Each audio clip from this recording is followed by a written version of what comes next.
Transport Association के members sing Phaba punba, Challan Kakpa amadi license kakpa nachingba makha tana chatharaklabadi, Angang Thinba Leplagani haina all Manipur school students Transport Association na phongdorakli, Hiramasiga mari leinana Association asige advisor Langun Jam Priyo Kumar na hai, Manipur lenga ke thosil ama oina school van service tauriba transporter singda, Angang masing hena pupagi,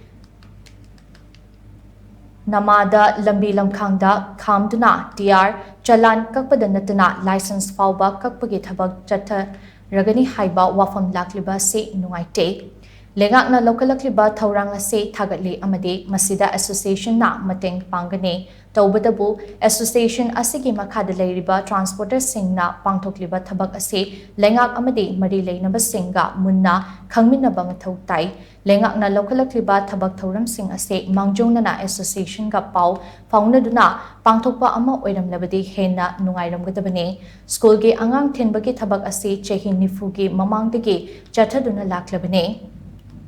Thabak phangdaba naha sing masana masa thabak pijabaga loinana angang singi mama mapa singda mating pangbo oina transport service ase pangthokpa hokibane angang sing lalonpot oina uraga thabak tawbanate angang masingi matangda association asina mamangda rule amati regulation kaya semkhrabane aikhoina lawriba baragi senfam ase mama mapa oiba singna pibada chanaba ama oinaba angangi masing ase lepane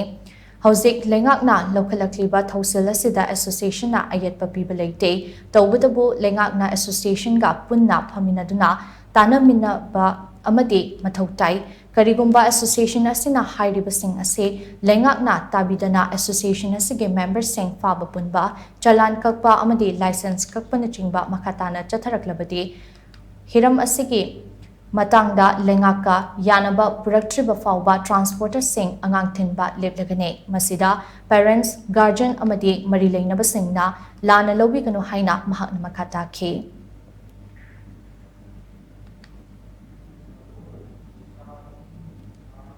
Laiba emstana yamna munna khallaga angang singchibo koina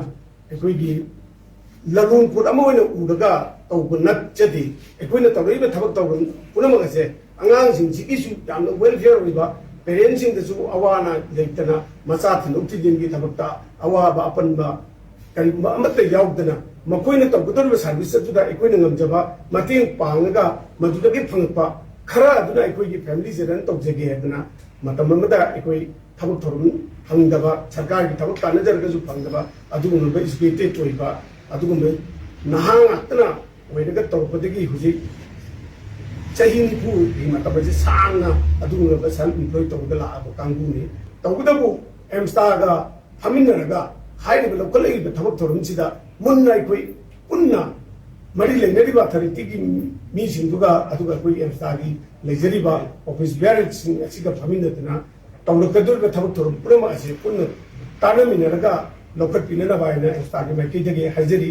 yaragadi ekoida lambi lamkhangda miya mamangda ekoida tawni thaba asi yam lanba akoigi tawruida thabakta tawba adugumna unanaba maungda ekoigi phaba punba natraga ekoigi license kakani kokani ana sumaina tawbu korpachi lepiu natragadi khudaktagi ekoi kariguma letragadi ekoi khudaktagi angang thinba lepagani abisi ekoigi